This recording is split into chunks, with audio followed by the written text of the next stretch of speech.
Det her er Ellemarken, som blev bygget i 60'erne. Det er en af Køges største boligområder, så mange af os bor her. Nu vil vi gerne fortælle historien om Ellemarken.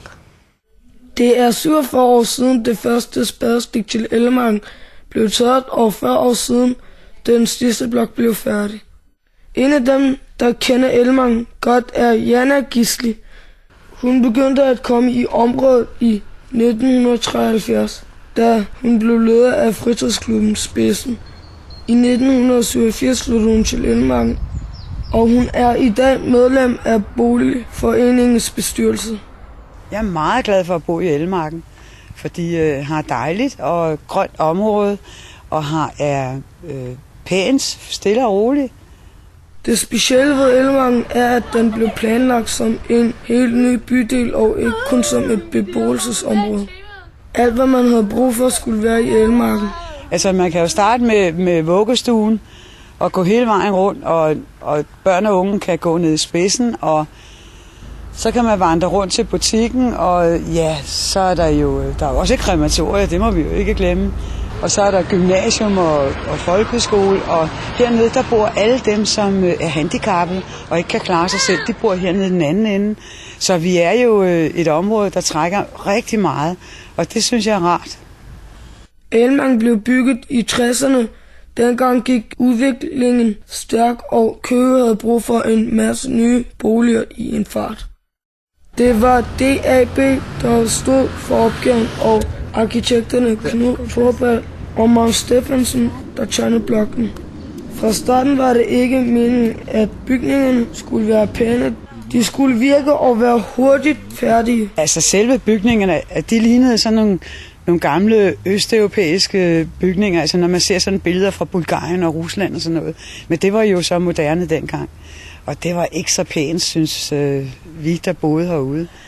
Alligevel flyttede køgenserne hurtigt ud i de nye områder. Da Ellemarken stod færdig i 1969, var der 135 opgange og 1125 lejligheder. Det var mest udflyttere fra København, der flyttede ind i blokkene.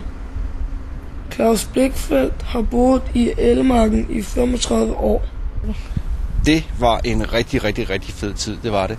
Alle de børn, der boede ude i Ellemarken, dengang jeg var dreng herude, vi var jo tilflyttere fra København, så vi havde ligesom nogle begreber med fra København herned til Køge. Blandt andet noget, der hed blokkrig, fordi da vi boede i København, der boede vi jo alle sammen i nogle steder, hvor der var baggård, og alle baggård, det var sådan en baggård mod andre baggård, ligesom når et fodboldhold er mod et fodboldhold. Og når man så flyttede hertil, så tog man det her med sig, sådan så det var en blok mod alle de andre blokke. Hvis der var en fra min blok, der fik tæv for en fra en anden blok, så var det hele blokken, der var ude, og så finde ham, der havde tæsket dem fra vores blok. Og det var lige med det samme. Men selvom beboerne var glade for at bo i Ellemarken, har området haft et dårligt ry i resten af byen. Men jeg ved godt, der har været nogle folk ude omkring, sådan dem fra Ejby og Alkestrup og Skelsved og sådan noget, de kalder det en ghetto. Men hvis der bor 67% danskere, så er det vel en ghetto. Det har altid været sådan, at når man har sagt, at jeg bor i Ellemarken, så har folk rynket lidt på næsen, og så har de sagt, jamen er det ikke sådan et sted, hvor der er en masse tyrkere og andre indvandrere? Så har man sagt, nej, det er det egentlig ikke. Og man har altid været stolt af at bo i Ellemarken, for i Ellemarken, det var et sted, hvor man vidste, her hører jeg til. Det her, det er min base, det er mit hjem, og der er en masse mennesker omkring mig, som kender mig. I løbet af 90'erne blev beboerne trætte af de grå blokke. De begyndte derfor at presse på for at få pyntet på dem. Og så var det, vi synes det skulle laves om at have et kvarterløft. Og så gik det rigtig godt. Samtidig med det, så blev der bevilget fra kommunen og fra staten, at vi også fik en beboerrådgiver, som fik sat en masse ting i gang. Og der gik det rigtig godt. Kvarterløftet har givet Ellemarken et bedre ry i Køge. Og os, der bor her, er ikke i tvivl om, at det er et godt sted at være. Jeg elsker at bo her. Og jeg synes, det er meget, meget trygt.